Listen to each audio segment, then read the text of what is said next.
이 마리아는 어떤 사람이냐면 8장 2절에 보면 이런 말씀이 있습니다. 또한 악기를 쫓아내심과 병고침을 받은 어떤 여자들 곧 일곱 귀신이 나간 자 막달라인이라 하는 마리아라라고 말씀하고 있어요. 여러분, 우리 여전도회 이름이 무슨 여전도회예요? 마리아 여전도회예요. 그래서 제가 어떤 말씀을 준비할까 하다가 마리아니까 마리아 여전도회가 관련된 말씀이 좋겠다 해서 오늘 본문을 준비하였습니다. 방금 여러분들이 불렀던 찬송가 211장에 이런 말씀이, 이런 가사가 있죠. 값비싼 향유를 주께 드린 누구를 본받아? 한번 불러볼까요? 값비싼 향유를 주께 드린 누구를 본받아?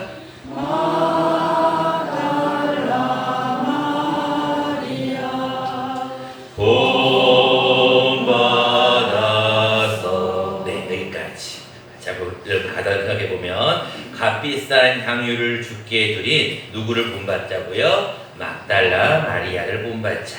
오늘은 막달라 마리아에 대한 이야기를 여러분들과 함께 말씀을 나누려고 합니다. 본문은 이렇게 시작합니다. 예수님이 한 바리새인의 집에 초청을 받습니다. 그래서 그 집에 가서 식사를 하기 위해 바리새인의 집에 들어가서 딱 앉아 있었어요. 그런데 그 동네에 죄를 지은 한 여자가 그 바리새인의 집에 들어옵니다. 들어와서 무엇을 하냐면 예수께서 앉아 계심을 알고 향유를 담은 옥합을 가지고 와가지고 예수님의 뒤로 조용히 와서 그 발 곁에 서서 울며 눈물로 그 발을 적셔요. 뚝뚝 눈물을 흘리는 거예요. 여러분, 하나님 앞에 나올 때요, 하나님 앞에 뭐든지 다른 게 필요 없어. 먼저 제일 좋은 것은 눈물로 기도하는 것만큼 좋은 건 없는 것 같아요. 그냥 눈물로 기도하면 하나님께서 이렇게 얘기해요. 내가 너의 기도를 들었고 내 눈물을 보았노라 그래요. 여러분들 하나님 앞에 많이 우셔야 돼요. 그래서 눈물로 그 앞에 나와 발을 적시면서 두 번째 무엇을 했냐면 자기의 긴 머리카락으로 그 예수님의 발을 닦았어요. 눈물이 떨어지니까 어떻게 해야 돼요? 눈물을 닦아야 되잖아요. 근데 휴지로 닦은 것이 아니라 머리카락으로 닦았어요. 그리고 난 다음에 그의 발에 무엇을 했어요? 입을 맞췄어요. 그리고 난 다음에 그 발에 무엇을 부었냐면 향유를 부읍니다. 여러분, 본문에 나와 있지 않지만 그 분위기가 어떻게 됐겠어요?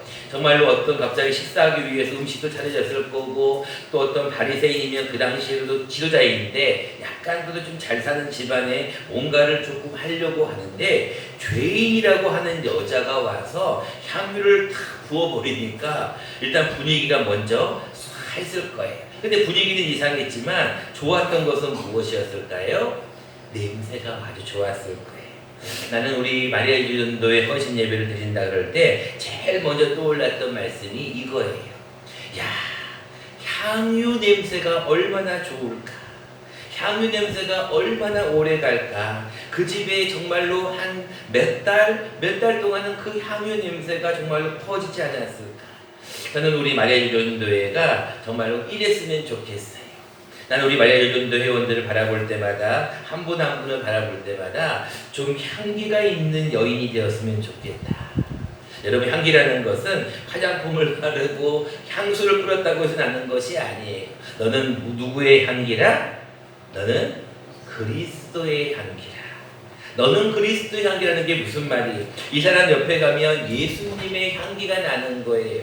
주는 저산 밑에 백합 빛나는 새벽, 그 백합의 향기 여러분 기억하시잖아요. 그런 것처럼 그분 곁에만 가면 예수님의 향기가 나면 얼마나 좋을까라는 생각을 한번 해보게 되었어요. 어쨌건 죄 많은 여인이 그 부었던 향유로 인하여서 그 집안은 향기가 가득했을 거예요. 근데 문제가 뭐가 생겼어요? 예수를 청한 바리새인은 전혀 다른 각도로 그 여인을 바라봅니다. 39절입니다. 뭐라고 얘기합니까? 이 사람이 단일 선지자라면 자기를 만지는 이 여자가 누구며 어떠한 자 곧 뭐인 줄 알았으리라? 죄인인 줄 알았어. 무슨 얘기예요? 예수님이 선지자라면 이 여자가 어떤 여자인 줄 알 것 아니냐라고 바리새인은 생각하는 거예요. 지금 이 바리새인은 향유와 이 여인의 눈물 젖은 어떤 행동을 보이지 않고 오로지 이 여자가 누구냐 이거에만 관심을 가지고 있는 거예요. 그러니까 예수님께서 딱 그 생각을 아시고 시몬에게 한마디를 합니다. 시몬아, 내가 너한테 할 말이 있다. 그랬더니 시몬이 뭐라고 합니까? 주님 말씀하십시오. 어떤 사람이 500데나리온을 빚진 사람이 있고 어떤 사람은 50데나리온이 빚진 사람이 있다. 둘 다를 탕감해 주었는데 누가 더 그를 사랑하는 자냐라고 물어봅니다. 여러분, 한 데나리온이 하루의 품삯이니까 요즘으로 친다면 하루의 품삯 우리가 10만 원으로 가정을 한다면 500데나리온 정도면은 한 5천만 원 정도가 되겠죠. 그리고 50데나리온이라고 하면 한 50만 원 정도가 되겠죠. 아니요, 500만 원 정도 되겠네요. 자, 중요한 것은 이 차이가 있는 이 상황을 보고 예수님께서 뭐라고 말씀하시냐면 42절에 갚을 것이 없으므로 둘 다를 탕감하여 주었어요. 그런데 누가 더 그를 사랑하겠느냐라고 질문을 하는 거예요. 그랬더니 시몬이 뭐라고 얘기합니까? 내 생각에는 많이 탕감함을 받은 자입니다 라고 얘기해요. 그러니까 예수님께서 맞다, 너 말이 맞다라는 거예요. 근데 너는 내가 들어왔을 때 물도 발 씻을 물도 안 줬다. 너는 내가 들어왔을 때 입도 안 맞췄다. 너는 내게 들어왔을 때 감람유도 붙지 않았다. 그런데 이 여자는 나에게 눈물로 발을 씻겼고 머리털로 닦았고 내 발에 입을 맞추었고 그리고 그 비싼 향유를 내 발에 부었다. 이 여인의 행동이 어떻느냐라고 예수님이 질문하는 거예요. 그러면서 이 여인을 향해서 뭐라고 얘기합니까? 여인아, 너의 많은 죄가 사해졌다. 이는 이유가 있어요. 너의 죄가 용서함 받은 이유가 있었어요. 그 이유는 무엇 때문이다? 그의 뭐가 많음이라? 사랑함이 많음이라. 여러분, 여러분들도 주님을 많이 사랑하면 여러분들의 모든 죄도 다 용서함 받아요. 여러분, 요한의 아들 시몬아, 내가 나를 사랑하느냐? 예수님께서 베드로에게 묻잖아요. 요한의 아들 시몬아, 내가 이 사람들보다 나를 더 사랑하느냐라고 예수님 묻잖아요. 베드로가 뭐라고 얘기합니까? 내가 주님을 사랑하는 줄 주님께서 아시지 않습니까? 내가 주를 사랑하는 줄 주님께서 아시지요. 예수님이 뭐라고 말씀하셔요? 내 양을 먹이라. 내 양을 치라라고 얘기합니다. 여러분, 예수님을 정말로 많이 사랑하면 예수님께서 여러분들에게 많은 용서를 해주시고 죄 용서와 더불어서 여러분들의 모든 죄와 행동이 용서함, 사함을 받는다라고 말씀하고 있습니다. 그렇다면 오늘 우리가 이 본문을 통하여서 우리 여전도회 헌신 예배를 드리는데 어떻게 하면 우리가 주님을 더 사랑할 수 있을까? 어떠한 모습으로 주님을 더 사랑할 수 있을까? 두 가지만 간단하게 말씀을 나누려고 합니다. 첫 번째, 어떤 모습이 정말로 사랑하는 모습인가? 어떤 모습이 진정한 헌신인가? 첫 번째는 믿음으로 드리는 삶이 정말로 사랑하는 모습이에요. 여러분, 무엇이 믿음일까요? 오늘 본문 말씀 50절을 잠깐 보실래요? 예수께서 여자에게 이르시되 뭐라고 얘기하는지를 잘 보세요. 예수께서 여자에게 이르시되 내 무엇이 너를 구원하였다고요? 내 믿음이 너를 구원하였대. 저는 이 말씀을 보고 깜짝 놀랐어요. 아니, 여자가 드린 것은 향유예요. 옥합에 든 향유 옥합을 예수님께 부었는데 그 행위를 보지 않고 예수님이 그 여인에게 무엇을 보았어요? 야, 너의 믿음이 너를 구원하였다. 그러면서 너의 사랑함이 많다라고 얘기해요. 여러분, 무엇이 믿음이에요? 이 여인은 무엇으로 드렸기 때문에 믿음으로 드렸다는 거예요. 저는 그 생각을 해요. 믿음으로 드린다는 것은 변치 않는 게 저는 믿음이다라고 생각합니다.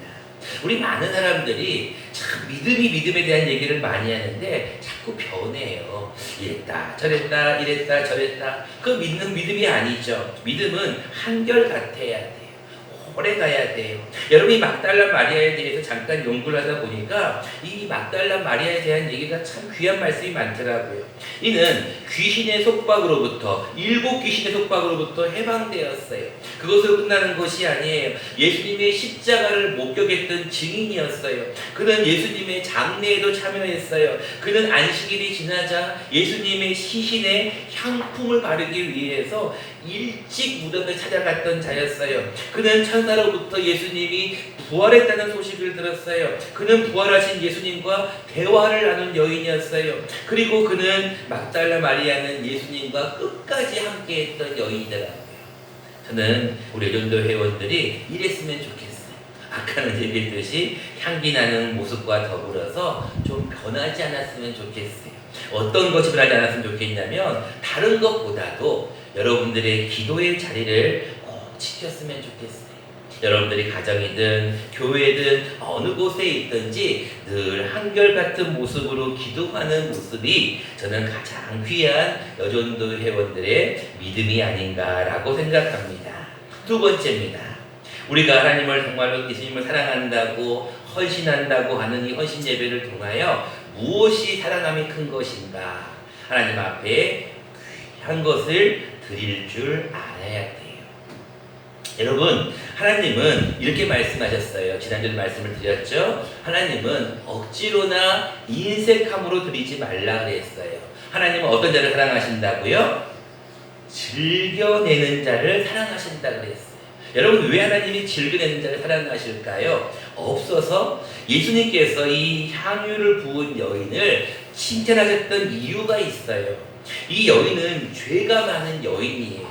자기는 죄인이라고 생각해요. 그렇기 때문에 하나님 앞에 감히 나갈 수가 없다고 생각해서 눈물로 씻으며 예수님께 부었던 거예요. 근데 우리 많은 사람들은 내가 바리새인인 줄 알아요. 여러분, 내가 바리새인인 줄 알면 하나님 앞에 헌신을 못해요. 여러분, 내가 죄인인 것을 먼저 알아야 헌신할 수 있는 거예요. 어떤 그런 재미있는 이야기가 있죠.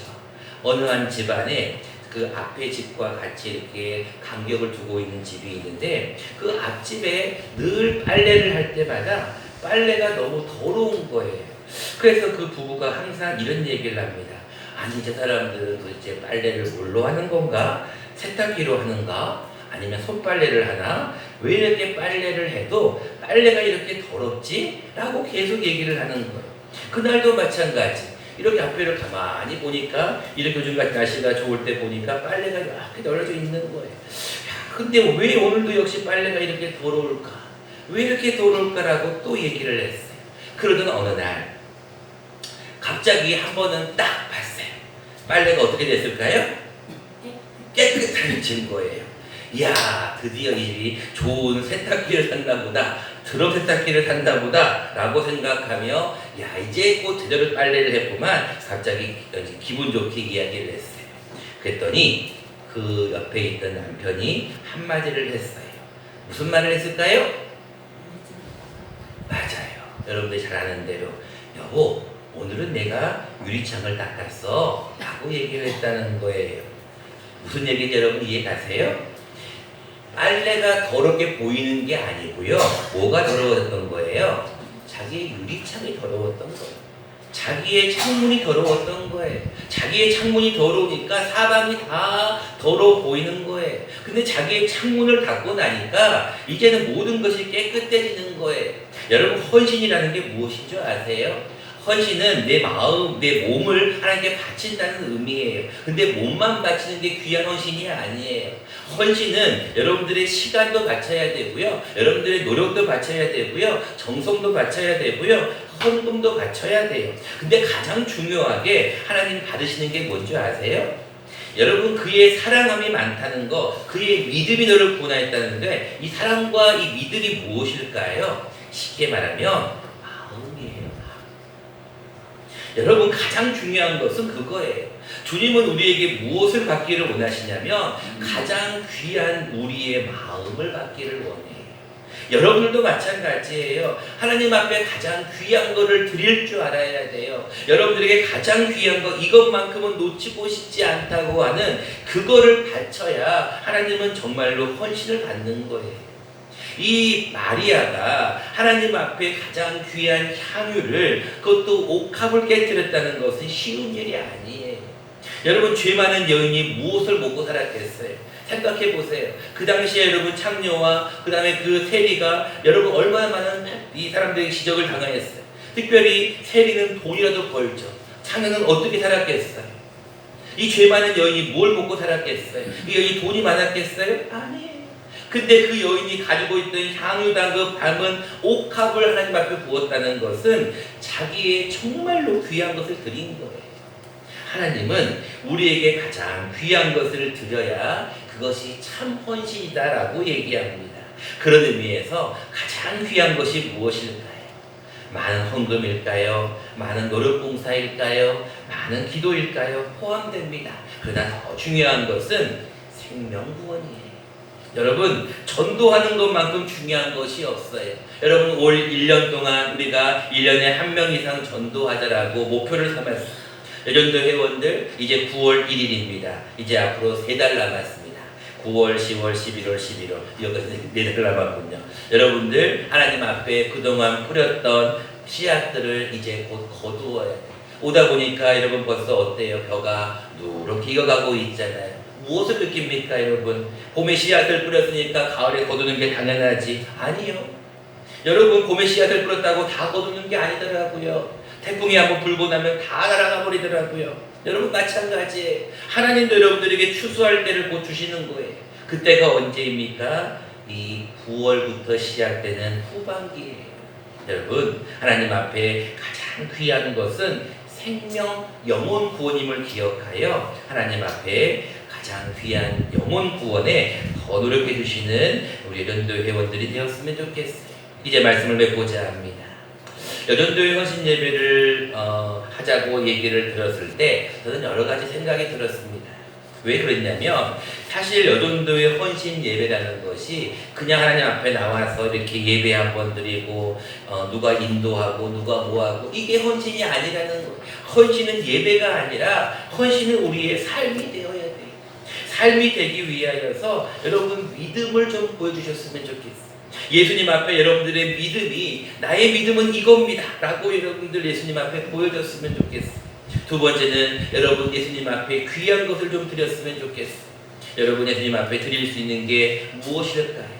하나님 앞에 이 몸밖에 바칠 것 없어, 이 몸밖에 드릴 것 없어, 이 몸 바칩니다 라고 부르는 찬송처럼 하나님 앞에 내가 할 수 있는 거 많이 있지만 그 중에 제일 중요한 건 하나님 우리 주위에 있는 죽어져가는 영혼들 구원할 수 있도록 도와주십시오. 영혼 구원이 가장 귀한 것을 우리가 알기에 이것을 하나님 앞에 드리겠습니다. 이런 고백을 할 수 있는 저와 여러분 되시기를 간절히 축원합니다. 고맙고 감사하신 주